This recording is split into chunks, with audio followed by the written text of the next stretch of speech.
Didun Gensaba, Jacob Kessler, Tutin da Division Nankin.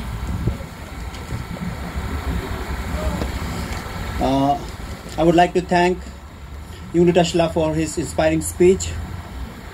And for our next speaker, I would like to invite Student for Free Tibet SFT Communication Director, Jacob Kessler.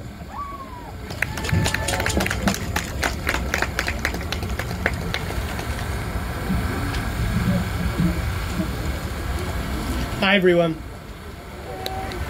Tashidele. My name is Jacob and I'm currently the Communications Director at Students for Free Tibet. Thank you so much for giving me the opportunity to speak with all of you today. I'm here today not only as a staff from SFT, but also as an ally of all Tibetans to commemorate with you the 62nd anniversary, or the 62nd commemoration of the Tibetan National Uprising. So I just wanted to begin by telling you all a bit about myself and how I came to be so passionate about supporting Tibet. I was born and raised in the Jewish community here in New York. From a young age, we were taught about Jewish history.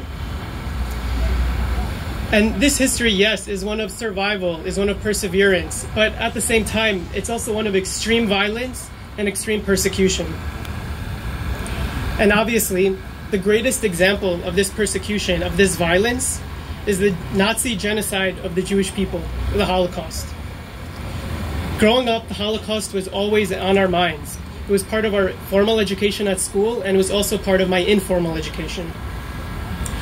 I would talk with my grandfather about the time he served in the American military, and I would ask him, what was it like as a Jewish soldier to liberate the concentration camps in Germany?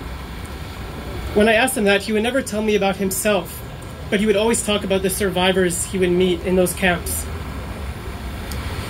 He would describe them as being so emaciated, being so having no hope. He would describe the empty look in their eyes and how they didn't even know, they couldn't even register the fact that they had just been freed. And those stories have stuck with me for so long, not only because of how horrifying they were, but because they really contrasted with the people, the Holocaust survivors who I would meet in real life, at my synagogue, at my school, and in my own community. Because the survivors who I would meet in my day-to-day life were strong, they were resilient, they were full of hope, full of life. But most of all, they were determined. They were determined to pass on one message to me and my generation of young Jews and young people in general. Their message was never again. Never again should a government be allowed to intern millions of people.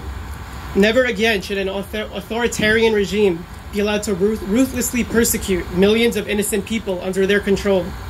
And never again must the world allow a tragedy like this to occur. But as everyone here knows all too well, not only have tragedies like the Holocaust occurred since 1945, but similar crimes against humanity, occupation, and genocide are happening right now in Tibet, East Turkestan, Hong Kong, and Southern Mongolia. And just like what happened during the Holocaust, the exact same thing, the international community is not doing nearly enough to stop China from committing these horrors. In fact, just like in 1945, many governments and international institutions are actually aiding and abetting China's occupations and genocides. History is literally repeating itself. But world leaders and governments are continuing to kowtow to China for the sake of profit and business. And nowhere is this being demonstrated more than the 2022 Beijing Winter Olympics. In 1930, the International Olympics Committee, or the IOC, decided to award the 1936 Olympic Games to Germany. At that time, Hitler had already begun persecuting German Jews by excluding them from private sports, and enacting hundreds and hundreds of regulations banning the Jewish people from public and private spaces. Despite this, the corrupt IOC never reversed its decision and allowed the 1936 Games to continue without cancellation. Then, we all know what happened. Hitler used these games to legitimize his regime in the eyes of the German people and the world. The IOC constantly tells us that the Olympics are apolitical, but we know from history that Hitler used the Olympics to further his racist and authoritarian agenda.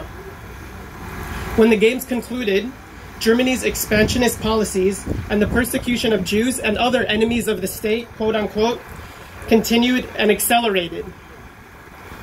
This is the revolting and embarrassing history that the IOC does not want you to talk about. But now, more than 80 years after the Nazi Games, the IOC has chosen to ignore their own history and has made the same mistake not once, but twice. Once in 2008, as we all know, and again in 2022.